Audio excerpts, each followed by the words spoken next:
আসসালামু আলাইকুম ওয়া রাহমাতুল্লাহ। টি ইসলামিক লাইভ চ্যানেলে আপনাদের স্বাগতম। আজ আমরা ইসলামিক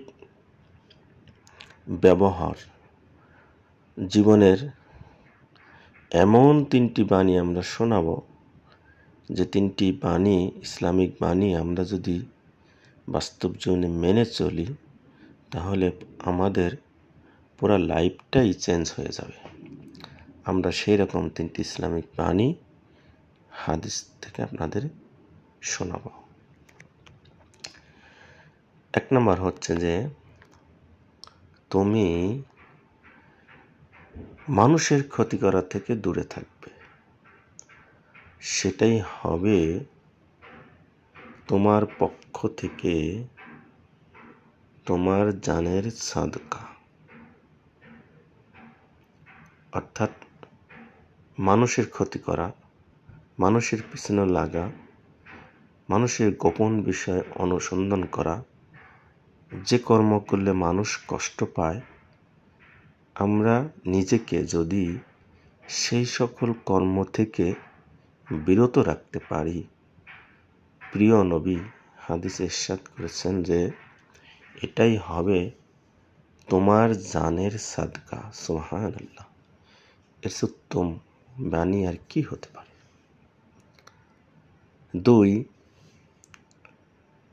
হচ্ছে, কিয়ামতের দিন আল্লাহর নিকট ওই ব্যক্তি সবচেয়ে নিকৃষ্ট হবে যার অশালীন কথার ভয়ে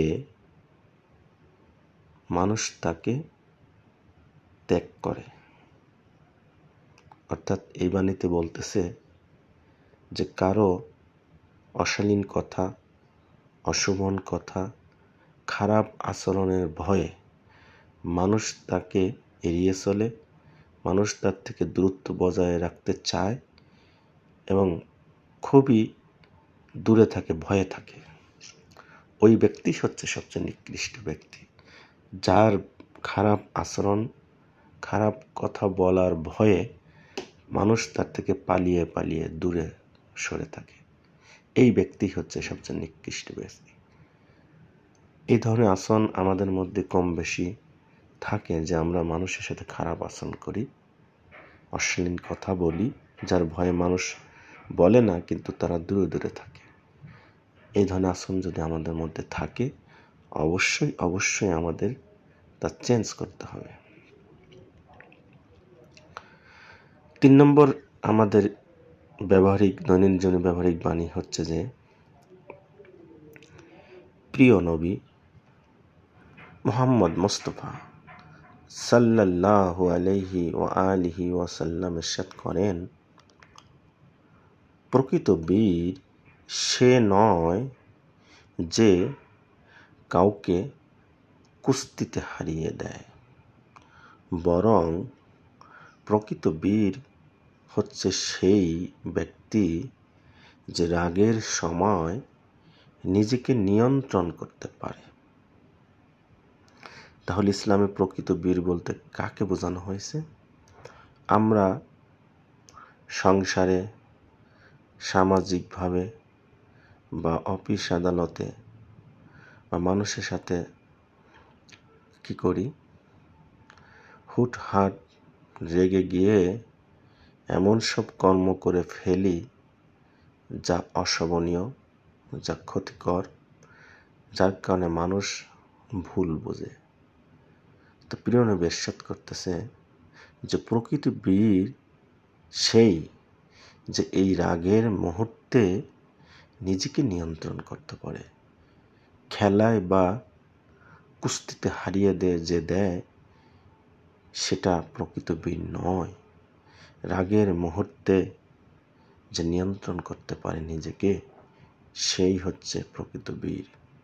খেয়াল করুন যে রাগের কারণে সংসারে, সমাজে, পরিবারে, রাষ্ট্রে আমাদের অনেক ক্ষতি হয়। তাই আমরা যদি রাগ নিয়ন্ত্রণ করতে পারি, তাহলে প্রিয় নবীজির ভাষায় আমরাই হচ্ছে শ্রেষ্ঠ বীর। আজ আমরা ইসলামিক ব্যবহারে এখানে 3টি বাণী নিয়ে কথা বলেছি, যে তার সারাংশ হচ্ছে যে 1 নম্বর ছিল মানুষের ক্ষতি করা যাবে না, মানুষের ক্ষতি না করা থেকে বিরত থাকাই হচ্ছে জানের সাদকা। 2 ছিল যে আমাদের এমন কোনো কথা কর্ম মানুষের সাথে করা যাবে না যার কারণে ভয়ে মানুষ আমাদের থেকে দূরে দূরে পালিয়ে চলে। 3 হচ্ছে যে মানুষের সাথে এমনভাবে রাগ জেদ করা যাবে না যাতে মানুষ আমাদেরকে ভুল বুঝে। আমরা যদি এই 3টি বাণী আমাদের জীবনে মেনে চলার চেষ্টা করি তাহলে আমাদের জীবন কতই না সুন্দর হতো। আল্লাহ তাআলা আমাদের সবাইকে তৌফিক দান করুক, আমরা যেন ইসলামের এই অমীয় বাণীগুলো বাস্তব জীবনে মেনে চলার চেষ্টা করতে পারি, আমল করতে পারি। আমিন।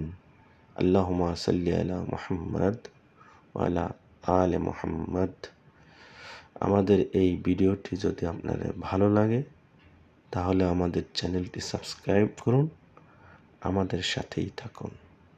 সকলকে ধন্যবাদ।